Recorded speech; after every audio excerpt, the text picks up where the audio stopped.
ఆనంద భైరవి ఇంటికి కొత్త క్యారెక్టర్ ఎంటర్ అవుతుంది. ఆ అమ్మాయి కార్ నుండి కిందికి దిగగానే అందరూ వెల్కమ్ అంటూ క్లాప్స్ కొడుతూ ఘన స్వాగతం పలుకుతారు.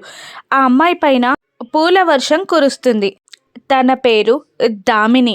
లీలావతి ఇలా అంటూ ఉంటుంది, అమ్మా దామిని, అదిగో మీ నాన్నగారు అంటూ తన భర్తని చూపిస్తుంది లీలావతి. నాన్న అని అంటూ తండ్రిని వాటేసుకుంటుంది దామిని. ప్రేమగా కూతుర్ని దగ్గరికి తీసుకుంటాడు ఆయన.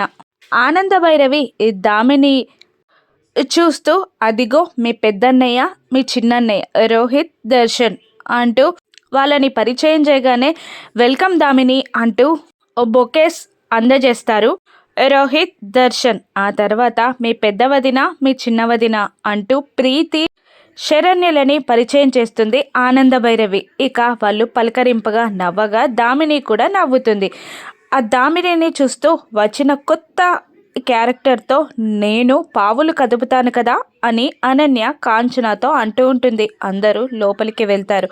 లీలా దామినిని ఆ కేక్ కట్ చేయమ్మా అని అంటూ ఉండగా ఆ వైభోగం అంతా చూసి నేను ఇంత రిచ్ కిడ్ అనుకోలేదు అని మనసులో అనుకొని కేక్ని కోపంగా చూసి దాని మీద పెట్టిన 23 క్యాండిల్ని చాక్తో విసిరి కొట్టి ఆ కేక్ని చాక్తో పొడిచి పొడిచి పాడు చేస్తుంది. అంతే, కోపం తగ్గకుండా టేబుల్ని విసిరి కొడుతుంది. ఎందుకమ్మా ఇలా చేస్తున్నావు దామిని అని ఆనంద అడుగుతూ ఉంటుంది. లీలావతి, ఏమైందమ్మా దామిని, ఇలా ఎందుకు చేస్తున్నావు అని అంటూ ఉండగా నా సంతోషాన్ని, నా జీవితాన్ని ఎడారి చేసిన నాకు ఈ కేక్ కట్ చేయాలా అని కోపంగా అరుస్తూ ఉంటుంది. ఇన్నాళ్ళు దామిని ఇంటికి ఎందుకు దూరంగా ఉంది, తన కథ ఏంటో రాను ఎపిసోడ్స్లో చూద్దాం. Thank you for watching.